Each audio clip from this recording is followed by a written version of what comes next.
Struggling to connect Instagram to your Namecheap site? In 4 minutes, I will show you the exact clicks to get it done. We will start in the website editor, then walk through the settings to link your account. Follow along. First, head over to your Namecheap dashboard and open the site you want to edit. This is the website builder, and it is where all of your design and content changes happen. If you have multiple sites, make sure you are working on the right one before moving forward. Now, look for the area that says Updated Just Now. Click on that.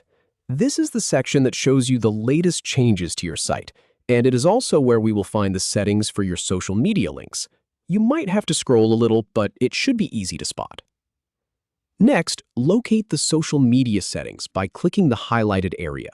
Namecheap has made this pretty straightforward. They have a specific section just for social links. You will see icons for several platforms. Just look for the highlighted spot to guide you there. And here is the really important part. Once you are in the social section, click on the Instagram option to start the connection. It should be clearly labeled with the Instagram logo. Now, you will need to log into Instagram and authorize the link. A new window or a pop-up will open. Go ahead and sign in with your Instagram credentials. This might take a moment to process, so be patient. Once you are logged in, you will see a screen asking you to authorize the connection between Namecheap and your Instagram account. Click the blue button that says Authorize. This gives Namecheap permission to show your Instagram profile on your website. After authorization, click Continue to finalize the setup. This just confirms everything and brings you back to your website editor.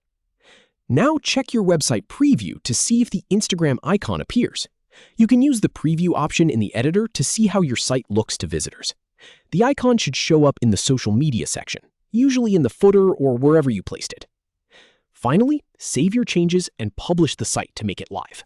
Don't skip this step. Saving keeps your work, and publishing makes sure everyone who visits your site can actually find and click that Instagram link. And that is it. Your Namecheap site now has a working Instagram link, so your visitors can easily find you and follow along. Thanks for watching, and happy building!